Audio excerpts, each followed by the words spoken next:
Hello दोस्तों, आज है 20 तारीख का और आज हम लोग देखेंगे 20 तारीख का मॉर्निंग असेंबली क्विज। और इससे पहले हम लोग देखने वाले हैं एक मोटिवेशन।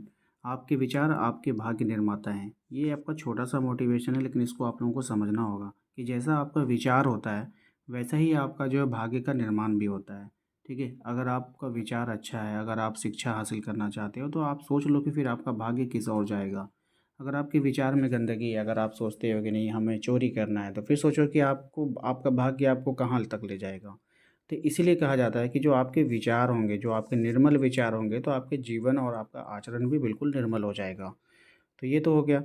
अब चलिए हम लोग आते हैं क्विज़ के ऊपर, जो कक्षा 1 से कक्षा 12 तक का क्विज़ होगा। तो सबसे पहले जो हम लोग क्विज़ करेंगे वो करेंगे कक्षा 1 से कक्षा 5 तक का क्विज़।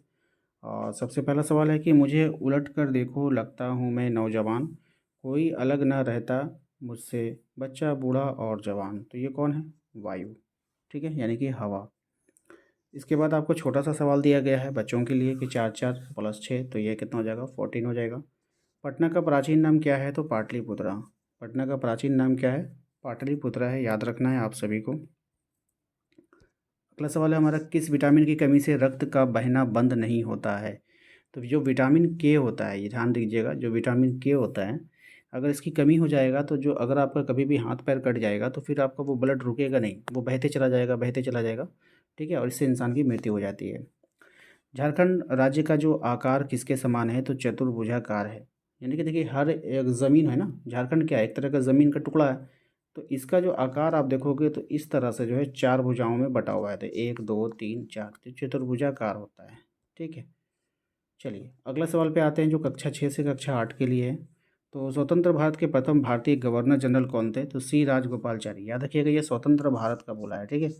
आंवले में कौन सा विटामिन पाया जाता है? विटामिन सी पाया जाता है, याद रखिएगा। पृथ्वी और सूर्य के बीच की दूरी लगभग कितनी? तो 15 करोड़ किलोमीटर लगभग। ठीक है।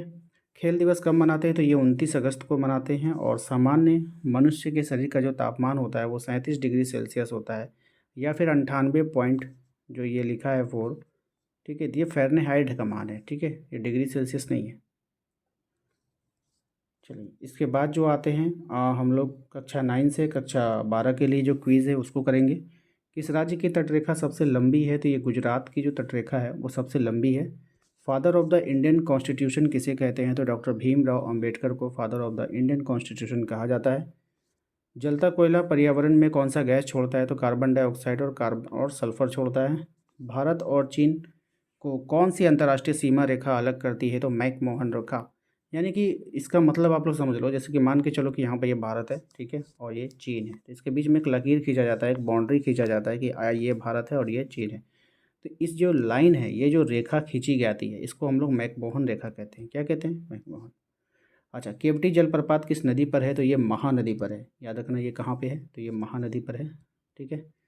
चलिए इसके बाद जो हम लोग जाते हैं एक मोटिवेशनल स्टोरी की तरफ बढ़ते हैं। तो क्या है? एक गड़रिया जो झूठ बोला। एक बार एक गड़रिया लड़का था। वो प्रत्येक दिन भेड़ों को मैदान में ले जाया जाता था, लेकर जाता था। एक दिन वो चिल्लाया, भेड़िया भेड़िया सहायता करो। गांव वाले दौड़े आए, उन्होंने वहां भेड़िया नहीं देखा। लड़का उन पर हंसा, वे नाराज हुए और वापस चल लौट गए। कुछ दिनों के बाद भेड़िया वहां आया। लड़का सहायता के लिए बार बार चिल्लाया पर कोई नहीं आया। भेड़िए ने लड़के को मार डाला। ठीक है, बात समझ में आई कि नहीं? यानी कि पहले उसने झूठ बोला। तो इस कहानी से हमें यह शिक्षा मिलती है कि हमें जो है झूठ नहीं बोलना चाहिए, है ना। क्योंकि अब उसको धोखा मिल गया ना, और गांव वाले सोच रहे थे कि ये झूठ बोल रहा है, झूठ बोलेगा तो फिर कोई नहीं आया। और उस दिन रियल में भेड़िया आ गया और उसने उसको जान से मार दिया। तो आशा करते हैं कि आज का ये वीडियो पसंद आया होगा। वीडियो को लाइक कर दीजिएगा, चैनल पे पहली बार आएँ तो सब्सक्राइब कर लीजिए, बेल आइकन को प्रेस कर लीजिए ताकि आने वाली हर एक वीडियो का नोटिफिकेशन आपके मोबाइल पे जाए। मिलते हैं अगले वीडियो में। Thank you.